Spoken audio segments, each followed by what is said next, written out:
Inaasahang kumpletong isiniwalat ni Napoles sa mga opisyal ng pamahalaan na sangkot sa pork barrel scam.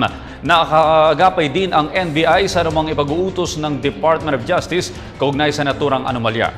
Para sa detalye, balita mo kami, Noel Perfecto.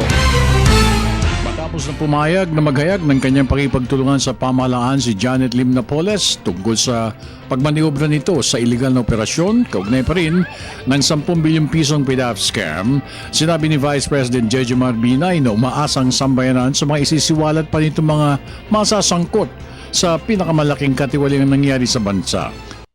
Binay na marami pang masasangkot madadamay sa susunod pa mga pagbubunyag ni Janet Lim Napoles sa kanilang one-on-one sessions kay Justice Secretary Laila De Lima sang-ayon sa kanilang napagkasunduan. There will be more revelations. More revelations expected. It's good for the government. Only chapter 1, Chapter 1. And more to come. I suppose. Sinabi naman ni NBI Director Virgilio Mendez na kanilang susundin na mandato ng Bureau sangayon sa atas ng kalihim ng hustisya, partikular yung may kinalaman sa pag-iimbestiga sa kontrobersyal na 10 bilyong pisong PDAF scam. Still awaiting for the instruction of the Secretary and also for details on what really transpired. I'm awaiting for the report. If all these documents, as mentioned by the Secretary, will be with us, then we will evaluate, we will study and proceed with the investigation of this case because everyone is aware that the investigation of the PDAF scam is not yet through. Going by ito. So this might help us.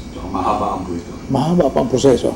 Kahapon mismong si Secretary Laila De Lima nagsiwalat sa mga mamamahayag ng kanyang napagkasunduan kay Janet Lim Napoles na tatanggapin ito ang kahilingan ni Janet Lim Napoles para tulungan ng pamahalaan kung isisiwalat niya ang lahat, walang labis, walang kulang, at pawang katotohanan lamang.